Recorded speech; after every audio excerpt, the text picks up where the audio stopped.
বিসমিল্লাহির রহমান রহিম।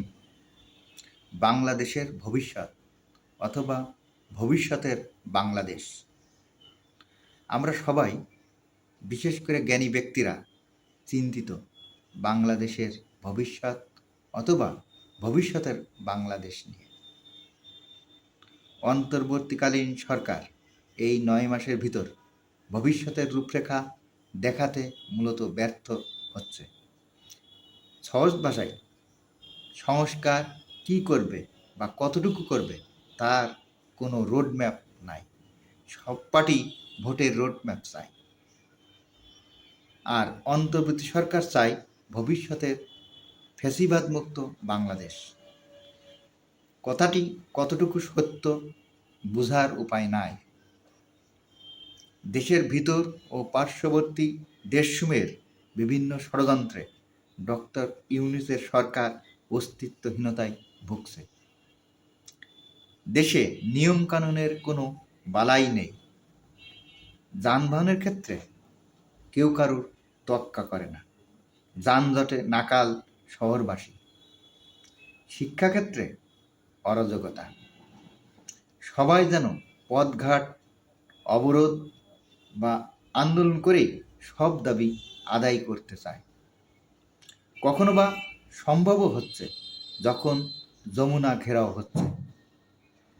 ছাত্র সমাজ পড়াশুনো ও পরীক্ষা বিমুখ হচ্ছে, তারপরও তাদের ভিতর ক্ষমতা ও অর্থলিচ্ছা বেশি কাজ করছে, যা মোটেই ভবিষ্যতের বাংলাদেশের জন্য গ্রহণযোগ্য নয়। তারপর এমন কোনো প্রতিষ্ঠান বা সংগঠন নেই যারা দাবি আদায় আন্দোলন নামছে না।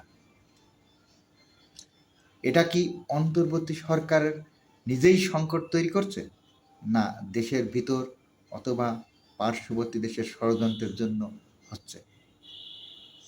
বিভিন্ন দলের ধারণা, সরকার নিজেদের ক্ষমতা দীর্ঘায়িত করার জন্য সংস্কারের নামে ষড়যন্ত্র করছে।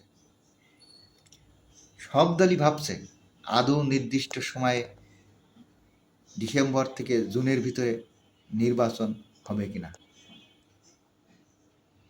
মূলত ছাত্র সমাজই বিভিন্ন দলের সহায়তায় ডক্টর ইউনূসকে প্রধান উপদেষ্টার ক্ষমতায় বসাইছিল।